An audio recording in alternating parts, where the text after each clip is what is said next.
시간의 단일가 거래, 장점도 있고 단점도 있습니다. 자신이 가지고 있는 종목이 시간의 거래에 이렇게 오른다면은 그날 밤은 잠을 못 이룰 만큼 내일 시장이 설레이게 됩니다. 반대로 시간의 거래에서 자신이 가지고 있는 종목이 마이너스 2% 이상 떨어진다면 분명히 그날 밤은 신경이 쓰일 수밖에 없습니다. 주식시장은 어떤 상황과 어떤 종목이든 간에 단타로 먹을 자리는 대부분 생깁니다. 그 매수 포인트와 매도 포인트를 잡는 게 정말 힘들어서 그렇지 어떤 종목을 보더라도 변동성이 늘어난 상태에서 종목은 무조건 먹을 자리가 생기게 됩니다. 그렇기 때문에 정말 종목 선정이 어렵다면은 이 시간의 거래에서 오른 종목을 통해서 그 다음날 단타로도 충분히 활용을 할 수 있습니다. 하지만 이런 종목들은 일반 단타 개념이 아니고 스캘핑 개념이 될 수도 있기 때문에 이 상황에 따라서 몇 초 만에 매도를 해야 되는 상황도 나오게 됩니다. 시간의 거래에 오른 종목들은 대응하는 게 만만치 않습니다. 그만큼 손이 빨라야 되고 판단력이 정말 빨라야 된다고 생각하고 있습니다. 제가 시간의 거래에서 오른 종목을 대응하는 방법은 정말 단순합니다. 우선 시간의 거래 상한가나 한 8, 9% 급등해서 마무리한 종목들이 그 다음날 너무 높은 갭상승, 15% 이상 뜬다면 먹을 자리가 많이 줄어들었구나 생각을 하고 접근을 하지 않습니다. 욕심을 버리고선 갭상승이 너무 높게 뜨는 종목들은 아예 접근을 하지 않습니다. 상황에 따라서 매매를 할 수도 있겠지만 거의 접근을 안 한다고 보면 되고, 저는 요즘에 시간의 거래에 오르는 종목들을 잘 선호하고 매매를 하지 않지만 정말 매매할 종목이 없다면 이런 종목들을 둘러보시는 것도 종목 선정에 도움이 될 수 있습니다. 둘러보는 것은 당연히 거래량 상위 종목으로 둘러보시는 게 좋고, 오늘 오른 종목들을 보면 대우부품, 코리아 FT, 상위 종목들을 보면 상한가를 간 종목들이 상당히 많습니다. 10%, 9%, 10% 상한가 간 종목들이 정말 많습니다. 매일매일 시간의 거래가 종료되고 어느 종목들이 올랐는지 간편하게 살펴보지만 오늘 시간의 거래는 시장의 분위기가 반등을 해서 그런지 정말 좋게 분위기가 마감했습니다. 보통 이렇게 큰 상승이 많이 안 나오는데 여러 가지 종목에서 다양하게 큰 상승이 나왔습니다. 대북주까지 마지막에 분위기가 좋았고 시간의 거래가 오늘 상태라면 정말 양호한 편이라고 할 수 있습니다. 그리고 시간의 거래에 오른 종목을 대응할 때는 그 다음날 시초가 기준으로 대응을 합니다. 시간의 거래에서 올랐다고 무조건 그 다음날에 시초가에 매수했다가 확률과 통계만 내보더라도 시초가보다 떨어져서 음봉이 나올 확률이 매우 높습니다. 하지만 분명히 옥석이 있고 대응하는 방법도 간단합니다. 무작정 시초가의 매수가 아닌 처음에 해야 될 것은 시초가가 시간의 거래 대비 얼마가 잡히냐가 중요합니다.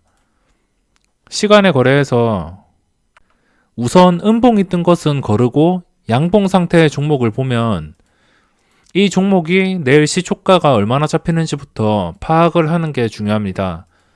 예를 들어서 이 대우부품이 5.5%가 올랐는데 그 다음날 시초가가 5.5% 이상인지 이하인지 아니면 근처 가격인지 얼마에 잡히는지부터 봐야 되며, 차이가 1% 이상 날수록 위로 2,570원보다 1% 이상 올라서 시작을 한다면 매수세가 강하다, 아니면 반대로 1% 이상 떨어져서 시작을 한다면 매도세가 강하다 예측부터 하고 시작을 하게 됩니다. 가끔 정말 사야 되는 종목이 나올 경우에는 시초가의 절반을 먼저 들어가던가 아니면 시초가에 넣어보던가 하지만 초보자분들은 이런 식의 매매를 확신도 없이 반복하다가는 손실이 날 수 있기 때문에 시초가 매매는 충분한 연습과 경험이 쌓인 뒤에 실행을 하시는 게 좋습니다. 시초가에 매수해도 아니다 싶으면 바로 잘라내는 그런 판단력이 있어야 되기 때문에 시초가 매매는 상당히 난이도가 높습니다. 그래서 무작정 시초가에 들어가는 게 아니고 좀 지켜본 다음에 접근을 계획하시는 게 좋습니다. 시초가가 얼마에 형성되는지 확인을 했으면 그 다음은 눌림을 살펴본 뒤에 진입을 계획합니다. 시초가가 당연히 갭상승에서 출발한다면 이게 갭상승 이후에 쉬지 않고 오른다면은 어쩔 수 없이 보내줘야 되지만 쉬지 않고 안 오를 때가 있습니다. 당연히 정규 시장에서는 정말 오르기 힘든 종목이 시간의 거래에서 훌쩍 올려버렸다면 분명히 단기성 그런 물량들이 단타될 물량들 그런 물량들이 시초가에 나올 확률이 높습니다. 시초가에 서로 간보다가 서로 매도를 하든가 서로 매수를 하든가 그래서 눌림을 보시고 접근을 계획하시는 게 조금 더 유리하다고 할 수 있습니다. 눌림을 보고 진입을 계획한 다음에 이 시초가 대비 너무 많이 눌려버린다면 문제가 될 수 있습니다. 적당히 한 1, 2, 3%까지 빠진 뒤에 반등하는 것이 가장 이상적이고 여기서 시초가를 강하게 지켜준다면 추가 상승으로 양봉이 나와서 단타가 먹을 자리가 생기게 됩니다. 저는 이 자리를 이용하고 있고 종목을 예로 들면 이 종목이 내일 시초가가 한 12%, 한 10%로 잡힌다고 치면은 물론 상한가가 가서 그 이상 잡히겠지만 그냥 10%로 시작을 한다고 가정한다면 한 7, 8, 9%까지 눌림목이 나오는 게 좋습니다. 그리고 눌림목이 나온 다음에 다시 시초가인 10%까지 올라갈 때 그 올라가는 과정을 보고선 호가창이 좀 안정적이다 판단이 들면은 조금 더 빨리 매수를 하고 아니면은 좀 더 고민을 하다가 시초가를 회복한 다음에 더 이상 무너지지 않는다면 그때 진입을 해서 단타로 계획을 하던가 그렇게 저는 대응을 하고 있고 만약에 시작 이후에 눌림이 너무 강하다면 시초가를 회복한다 하더라도 들어가 버리면 물릴 수가 있습니다. 이게 무슨 말이냐면 10%에 시작을 했는데 시작하고선 5%까지 눌리면은 이 5%의 격차가 벌어집니다. 당연히 5%를 올려야지 시초가가 되는데 이 5%를 한 방에 올려버린다면 당연히 단타성 물량들이 오히려 더 많이 나오면서 시초가를 회복하자마자 추락할 수도 있고 아니면 시초가도 회복하기 전에 추락을 할 수 있기 때문에 너무 많이 눌리면 안 되고 적당히 눌리는 게 좋습니다. 이 방법 외에는 시간의 거래 오른 종목들을 무조건 시초가에 사지는 않습니다. 정말 매수하고 싶은 종목이 있다면 접근을 하겠지만 웬만하면 좀 조심하고 있고 인위적으로 장후 시간의 거래부터 물량을 쌓아서 시간의 거래 오른 종목들은 그 다음날 아주 높은 확률로 음봉이 나오기 때문입니다. 확률적으로 이것들을 다 통계를 내서 계산을 해보신다면 아실 겁니다. 이런 종목들을 좀 시간의 거래에서 한 3% 이상 오른 종목들을 다 분류를 해놓고선 그 다음날 과연 음봉이 뜨는지 양봉이 뜨는지 시장 상황에 따라서 좀 달라지기는 하겠지만 확률적으로도 음봉이 나올 확률이 상당히 높습니다. 매일 제가 계산을 해봤고 지금 최근에는 계산을 안 해봤지만 최근에 보더라도 확률이 그렇게 변한 것 같지는 않습니다.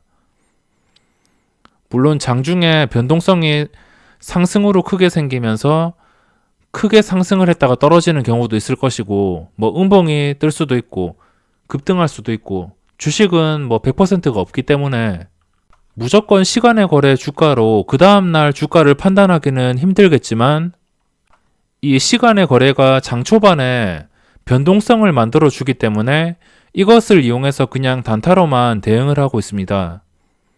통계로 대충 잡아본다면 시간에 오른 종목들은 그 다음날 10개 중에 7개는 음봉이 나온다고 보셔도 좋습니다. 30% 확률을 이길 수도 있겠지만 어차피 주식이란 게 확률 싸움입니다. 좀 더 높은 확률에 투자해서 수익을 내는 것이기 때문에 굳이 불리한 확률에 들어갈 필요는 없다고 생각합니다. 심심하다면 이런 종목들을 다 분류를 해놓고 어떻게 주가가 흘러가는지 한번 살펴보신다면 도움이 되실 것이고 시간의 거래에서 또 통계가 제가 낸 적이 있는데 인위적으로 쌓인 이런 물량들 따로 추가하고 인위적이지 않은 물량들 이거를 또 따로 추가하면은 차라리 인위적이지 않은 그런 물량으로 오는 종목들 이런 종목들이 훨씬 더 양봉이 뜰 가능성이 높습니다. 인위적이란 장후 시간의 거래에서 뭐 대놓고 3, 40만 주를 쌓았다든지 허매수로 올렸다든지 그런 종목들이 있습니다. 뭐 허매수로 올리는 종목들은 대부분 표가 납니다. 이런 식으로 한창 고점 찍고선 떨어지는데 뭐 갑자기 시간에 거래해서 오른다든지 오를 거면은 정규 시장에서 오르면 되지 꼭 시간에 거래해서 이렇게 올려놓는 경우가 많습니다. 이런 경우에는 함정이 많기 때문에 시간에 거래해서 오른 종목들을 그 다음날 참고를 할 때는 이 차트도 참고를 합니다. 최근에 고점을 찍고선 털어먹는 종목인지 아니면은 한창 우상향 중인 종목인지 이것도 매매하는데 도움이 될 수 있습니다. 그래서 할 거 없으시면 직접 이 종목들을 통계를 내보시기 바랍니다. 시간에 거래해서 이렇게 인위적인 거의 한 10억 원 정도 되는 이 매수세가 들어오게 됩니다. 보시면 뭐 이거는 거의 10억 원. 대충 계산을 하더라도 10억 원 근처라고 할 수 있습니다. 그리고 라닉스도 10억 원 근처이고 이 조막손들이 시간에 거래해서 걸 수 있는 물량이 거의 10억 정도인 것 같습니다. 그렇기 때문에 이거는 매일매일 나오기 때문에 진짜 심심해서 통계를 내보신다면 시간에 거래해서 오른 종목 중에 어떤 종목이 그 다음날에 변동성을 더 잘 주고 어떤 상황의 종목이 변동성을 더 잘 주는지 쉽게 파악이 되실 겁니다. 그럼 이번 영상은 여기서 마무리하도록 하겠습니다.